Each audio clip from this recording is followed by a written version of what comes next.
day, Africa. You're welcome to another edition of HealthAfrik on AAE TV. Today, our cameras have rolled back to our studios here in Accra, and we are discussing mental health in rural communities. And we have here in our studio Miss Vanessa Adebayo, who has an MA in Public Health from New York University. She's a mental health advocate and also the brain behind Africa's Mental Health Matters. I know you've heard a lot about Africa's Mental Health Matters. So today our conversation will be very short. I am your host, Bridget. Denteh. Please stay tuned. We are going on a quick break. Anyone can get an education, but not everyone gets quality education. It's never too late to acquire it. The University of Lusaka, a modern private university located off Ali Kinkata Road in Lusaka, Zambia, offers undergraduate, master's and PhD degree programs in the School of Business and Management, Law, Economics, Banking and Financial Services, Public Administration, Governance and International Relations, Education, Engineering and the Built Environment, and Health Sciences. Our curriculum is practical and designed to meet the changing needs of employers, business and society. Because at Unilas, we make students think outside the book. Our driving force is a passion for quality education. We build graduates fit for purpose. Enroll now for January or June intakes. For more information, log on to www.unilas.ac.zm.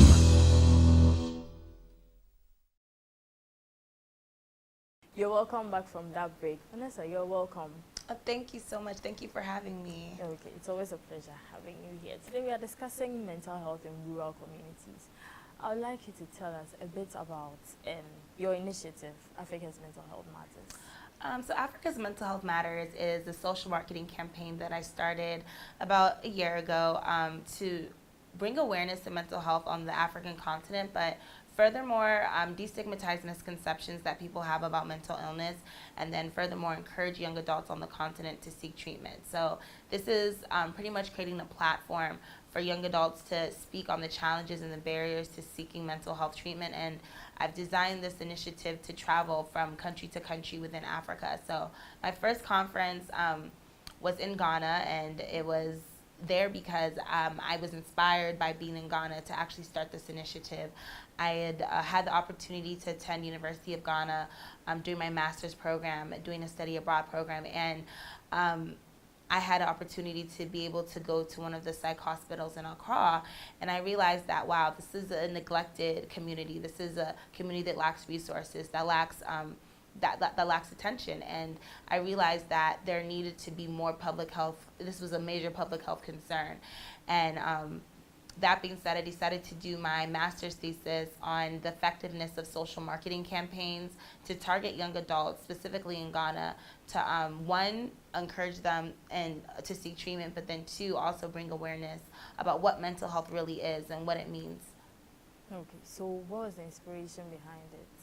The inspiration is simply from, just my experience in Ghana, being at the psych hospital that I went to go visit, and then furthermore, being able to propose my master's thesis. So when I presented my master's thesis, the only question I received was, are you going to implement this? And I was like, me implement this?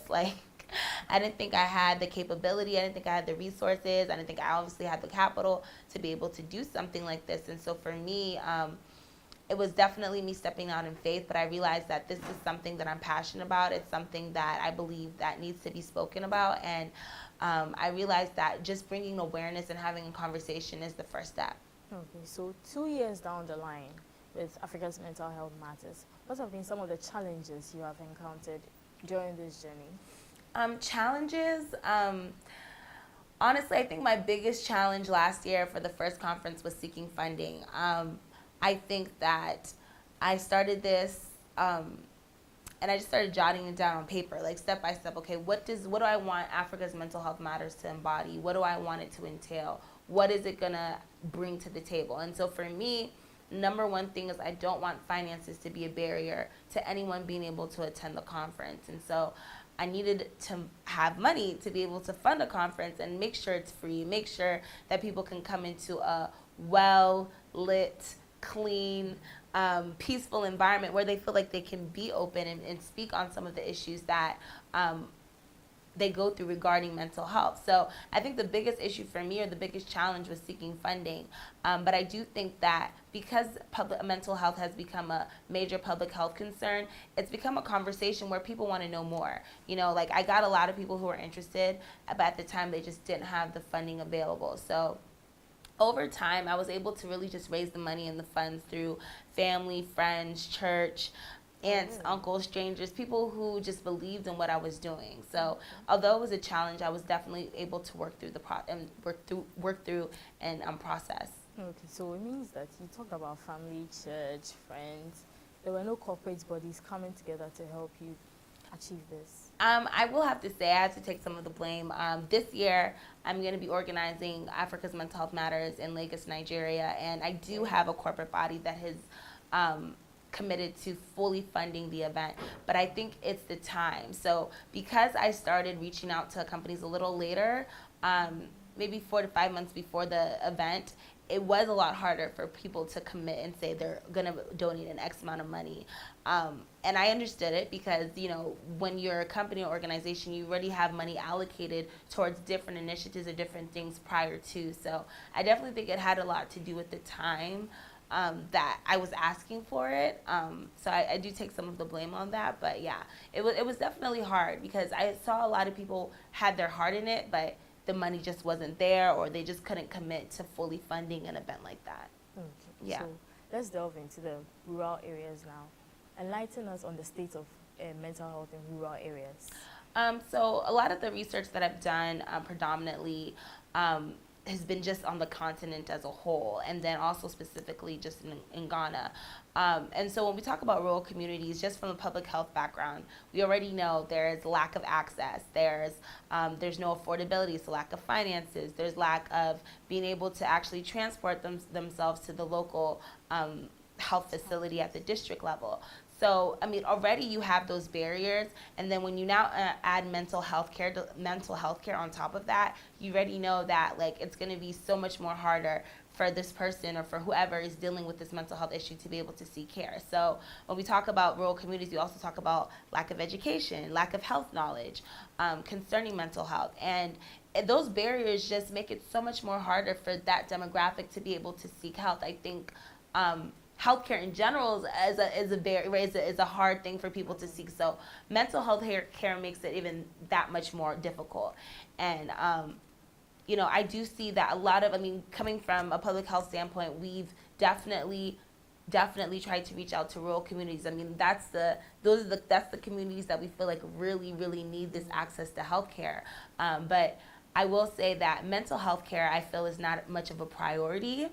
And because of that, it does make it very difficult for people at that level to even receive care. Mm-hmm. And when we talk about mental health, especially on the African continent, to them, you know, it's cliche. It's, oh, they're crazy, or, oh, they're possessed, or, oh, you know, this person is mad. It's not really something that they're going to go out of their way to seek care for.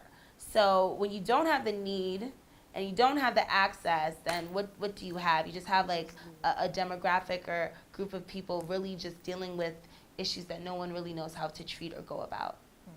So you talked about people not having the need and then the access. Do you think cultural bound syndromes have a part to play in all of this? Oh, no, for sure. In terms of treatment specifically, you know, when we talk about cultural bound syndromes, culturally, you're gonna do whatever you deem is effective. You feel me? Like, at the end of the day, based on the society or the community that you're dealing with, if they feel like a spiritual healer is the way to go, they'll do that. If they feel like there's a herbal remedy that they need to use, they'll use that. If they feel like there's a prayer camp they need to go to, they'll use that. So based on wherever you're culturally situated or wherever you are physically, anything can be done based on what they feel is effective. And I think the barrier to that is the fact that real medical treatment or attention really isn't focused much on. So it's harder for people to really see, like, okay,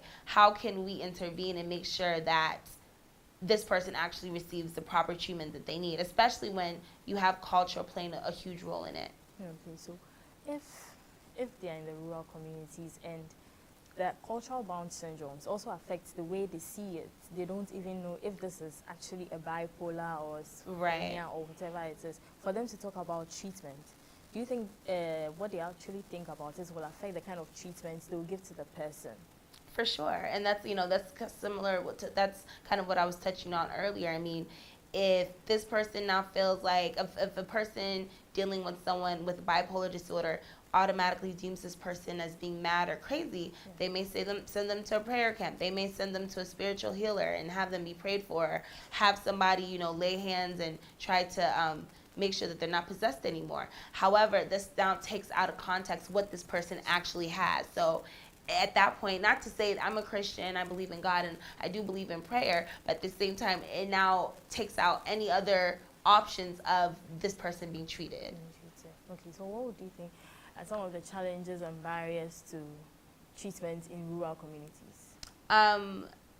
Lack of access, honestly, finances, affordability, transport, all of it. It's this socio-cultural barriers that don't allow people to be able to really seek the proper care when needed. And like I said earlier, I mean, coming from a public health standpoint, this doesn't only just affect mental health, but this affects just healthcare in general, And so it's very hard to pinpoint and say, okay, mental health we're not receiving mental health care because A, B, C, D, E, and F, and G. Because honestly, that's the case for a lot of things. Malaria, tuberculosis, HIV, AIDS, the list goes on. There's a lot of issues just being in a rural community that affect you from being able to receive the proper treatment needed. Okay, so what can be done to curb this situation? Because since it's been going on for a long time. Listen, I'm not, honestly, it's a very tough question. And I think it's, if we had an answer, you would think it would be done, right? You would think that we would already kind of come up with a solution to fix this. But I think for me, I mean, getting people on ground, I'm really into community work. I've worked in an office. I've worked, on ground in the community. I've interacted with community health workers. I've interacted with women, feminine groups. And I believe the work that's done at the community level is definitely the most important. Without people actively being in the community and interacting with the community, we can never fully get change. So that being said, I mean, having psychiatric nurses on ground, having community health workers that are knowledgeable about diagnosing people with mental health issues or illnesses, I think is very much important. Those are just ways to just get people to speak to people on a day-to-day without people having to really go out of their way to really go to a facility to seek treatment. So having on-ground attention, and then furthermore, having facilities on ground too, right? Why is it that the local health facilities are X amount, distance away from people at the community, it takes a lot for people to get there. So having something on ground, whether it be a clinic that doesn't say psych clinic, but just a clinic in general, just for people to seek treatment, I think will definitely allow people to be able to say, okay, hey, I have a problem, I have an issue, but there's a resource available to me to be able to kind of see what's going on. Okay, so talking about psychiatric nurses, do you think when psychiatric nurses are trained to a higher level, they'll be able to take up the duties of a psychiatrist himself? That's a very tricky question. I see the value in nurses, and I do feel like if anyone is trained to a specific level or standard level, they can surely work on a patient. Okay. However, if you've been trained as a doctor and you are, you have an MD, I do think there's some weight that holds. And because of that, I don't think psychiatric nurses can completely replace, a doctor. I don't think that, something. But they could definitely aid to the care given, for sure. And so for me, I could see something happening where a psychiatric nurse has a caseload and they have an X amount of patients that they're seeing on a regular basis. And then they write reports and talk about, okay, this patient is X, going through X amount of things, or they're going through A, B, C, and D. This is what we've been doing. This is how we've been working through. And then now having a doctor at hand that would see this patient every 2 to 3 months, you know what I mean? Just to kind of oversee and make sure that things are going well. So, but I do think that it's not a power struggle. It's not, oh, doctors are here and nurses are here. We're working collaboratively together to make sure that they're giving the best care to whatever patient they're dealing with. Okay, we'll be going on a quick break, but when we come back, I'd like you to elaborate on this issue. I read a case study where the researcher was like, there are local health people who are in communities, and then they think they can actually treat or take care of psychiatric patients, but then they don't think the doctors actually appreciate their work. In this case, they're trying to say that we, the herbalist or the naturalist or whatever he is able to treat someone and then think the person is okay. But then doctors, when they treat someone, then they think the person cannot recover. They don't refer the person or whatever patient it is, to the natural herbalist or spiritually or whoever is treating them. Yes, okay. So I'd like you to talk a bit about that. But before that, we are going on a quick break. We'll be back shortly. Please stay tuned. Botswana Accountancy College is a business school that was set up over 2 decades ago to contribute towards the human capital development in Botswana and beyond. BAC has over 20 years diversified its product portfolio to offer accounting, business, leisure, management, and ICT-related programs at undergraduate and postgraduate levels, as well as consultancy short courses to augment professional skills. In achieving this diversification, the college has partnered with UK-based universities of Derby, Sunderland, and Sheffield Hallam University, as well as professional bodies such as SEMA, Beaker, AAT, ACCA, CIA, Cisco, Microsoft, SAP, ESA, and SIPS to allow our graduates to have a globally recognized qualification and be globally competitive. To learn more about BAC, contact us on 3953-062 in Gaborone or 241-0558 in Francistown, or visit our website on www.bac.ac.bw. Also, you can visit our social media pages on Twitter, Facebook, and Instagram. BAC, celebrating over 20 years of creating business leaders. Welcome back to HealthAfrik on AAU TV. As I said, we are discussing mental health in rural communities with Miss Vanessa Adebayo. Vanessa, so I was asking what you actually think about case referrals between a natural herbalist or caretaker and then a doctor. I think that it gets pretty tricky when you're talking about a doctor, a medical doctor, referring a patient to a herbalist, spiritual leader, remedy maker, whatever you deem it. It gets pretty tricky because those are two different entities. You feel me? Like, the way a doctor is trained and the way a herbalist is trained are two different ways. And I think from a professional standpoint, to ask a doctor to then refer a patient to a herbalist, it gets dicey, especially if we're talking about HIPAA and we're talking about, ethically what is right and what is not. Now, if that patient now wants to explore other options, that's on them because that's their body, that's their preference. But I don't think that it's the doctor's right or it's the doctor's need to really go out of their way to refer them to a herbalist. Even if they think it's right, it just gets dicey because God forbid anything happens when they go see that herbalist or when they take that remedy, then what happens then? It's like now it's the doctor's responsibility. Yeah. So it's like, for example, when a doctor prescribes a medication, they know for a fact that medication is going to cure whatever you have going on in your body, right? But they don't know for a fact that if they refer you to that herbalist, that you're going to come back and everything's going to be cured. So it's a lot of liability on the doctor for them to be able to take that step and say, hey, I know a good herbalist.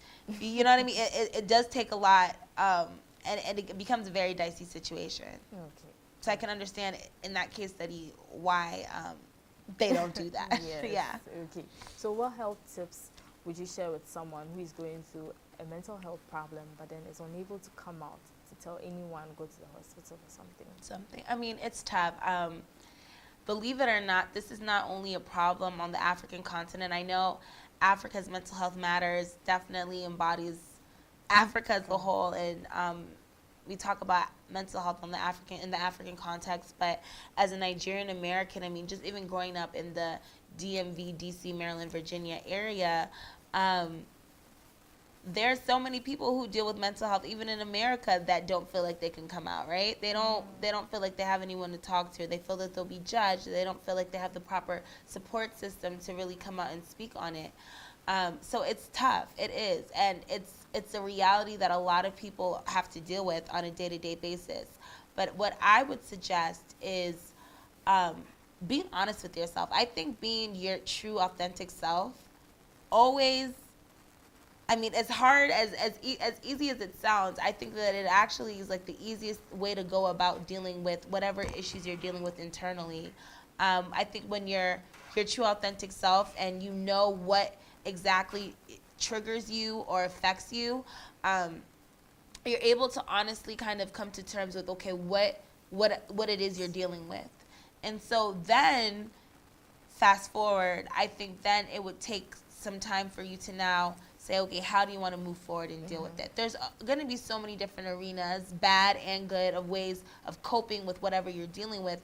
But as an individual, I think the best thing is, okay, what is the safest way that I can go about dealing with whatever I'm dealing with? Like, and I mean safest because there's so many different, like I said, so many different avenues that people go through to cope with different mechanisms or different things that are going on in their life. But I think it's important that you then now look at your options and see, okay, what is the best way? What is the most healthiest way? What is the most safest way that I as an individual can deal with what I'm dealing with? And ultimately, I'm a Christian, so I always just say, like, if you really feel like you don't have anyone that is around you, or you don't feel like you can trust anyone, God is always open to hear you. God will always be there to listen to you and pray, you know what I mean? Because for me, I feel like prayer definitely is essential. I know there's this battle between spirituality and seeking medical treatment, but I think that ultimately a relationship with God is, for me at least,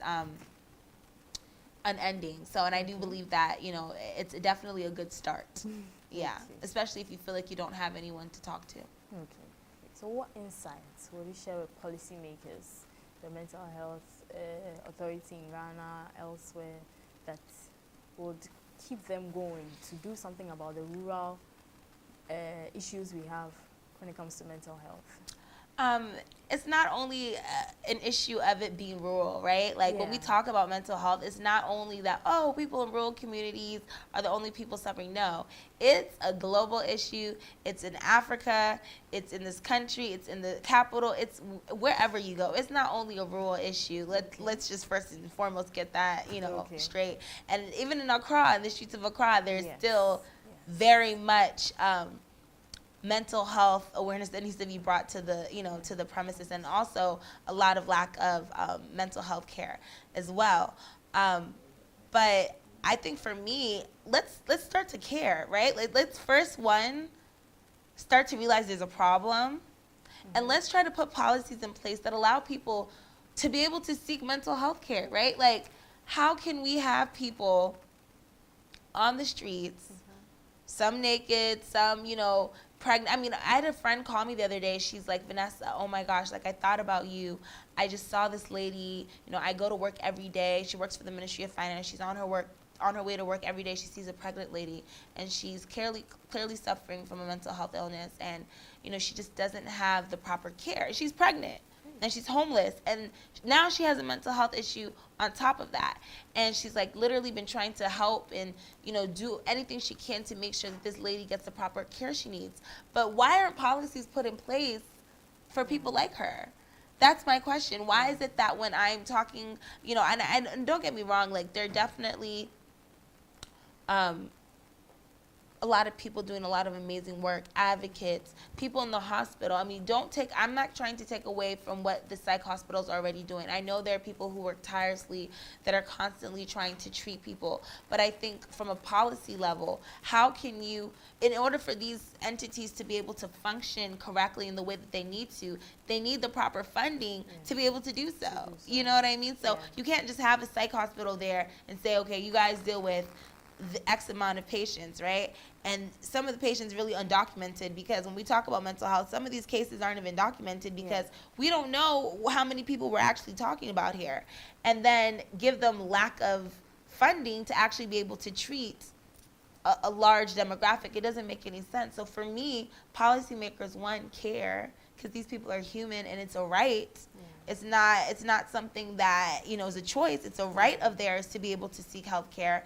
And then three, being able to actually get the funding to be able to make sure that these people are able to seek care and seek care comfortably, right? Yes. And not be just put in a box or in a prison-like area to be able to seek treatment. Okay. So what will be your final words, and what should we expect from Africa's Mental Health Matters in the coming year? I'm excited. Africa's Mental Health Matters is honestly become like my baby. It's my project right now. There's a lot of things that I'm working on, and I'm excited because I feel like it has so much potential. Just being in Ghana and seeing how the conference went for the first time, I realized that, wow, people actually really do care about mental health. They really want to talk about it. They just haven't had the outlet to be able to do so, especially young people. Like, so many young people came out, they told their stories, they shared their experiences, they were open, they were raw, and I'm really excited to go to Lagos, Nigeria. I mean, it's my home country. I think that there are so many people who are already excited about it, and I'm excited about it. I think for me, getting the awareness out there, I mean, I just finished having a fundraising / happy hour event in Washington, D.C. I had a lot of people come out, donated money. I mean, I made over $500 towards the initiative, and that just shows, like, I mean, that was just a one-night Friday happy hour after work. It didn't really take much out of me, but that just to me just showed that people care, right? Like, people want to see a change. People want to see more awareness on the continent. And so bringing more awareness, getting more people involved, getting more stakeholders involved, people of influence, people in the community involved, and then going bigger and better with these conferences. Like, I want to get people to come and speak, be raw, tell their stories.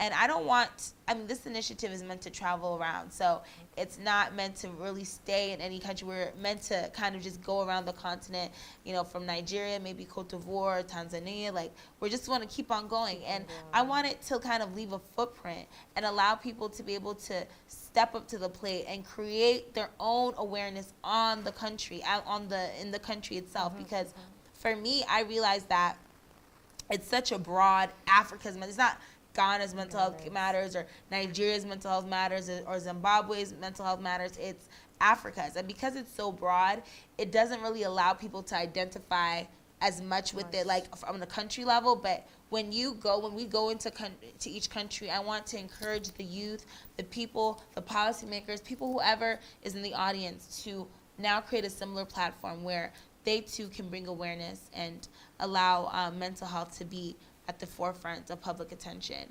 And my lasting words are, let's have more compassion, right? Like, let's care more. Let's, I know we're busy. Everybody's always rushing, going to their 9 to 5, going to an appointment. But if you see someone on the street and they're naked, or if you see someone and they seem like they're not right in the right state of mind at that moment, have compassion, see what you can do at that moment, even if it's to give that person some food or $1, or try to see if you can get someone to, call at the nearest psych hospital to see if there's a room. Try to at least make a step or a stride, because I think that the first step begins with us at any level. It begins with each individual making a conscious decision to be able to make a difference. Okay, so when exactly is this conference happening in Nigeria? The next conference in Nigeria will be taking place in December. I'm looking right now into dates. I'm going to Nigeria after this upcoming Sunday, but I'm believing that it should be December 12th or the December 19th. And so I'm going between those dates, but it's going to be December 12th or the 19th in Lagos. Okay, so any Twitter handles or something to follow up and know? Yeah, so we're working on a website right now. It's upcoming, but right now you can follow us on Instagram at Africa's_mental_health_matters. So Africa's Mental Health Matters. Okay. And we're there live and direct. I'm open to anyone DMing me, messaging me, emailing me. I have a committee of about 16 people who are committed, and they're everywhere. Some are based in Ghana, some are based in the U.S., some are based in Nigeria, and they've truly been such great help. Because in the first conference, it was I was doing it all by myself, but now I have the proper manpower, and they're passionate, and they've been so helpful. So I believe that we'll definitely get things off the ground and running soon. Okay, thank you very much. No, thank you. Thank you so much for having me. I truly appreciate it. All right, thank you very much. It's been HealthAfrik on AAU TV. Today we just discussed mental health in rural communities with Ms. Vanessa Adebayo. I know you have enjoyed the show, and her final words were, let's have more compassion. The first step begins with us helping someone. So thank you very much, and stay tuned for other programs.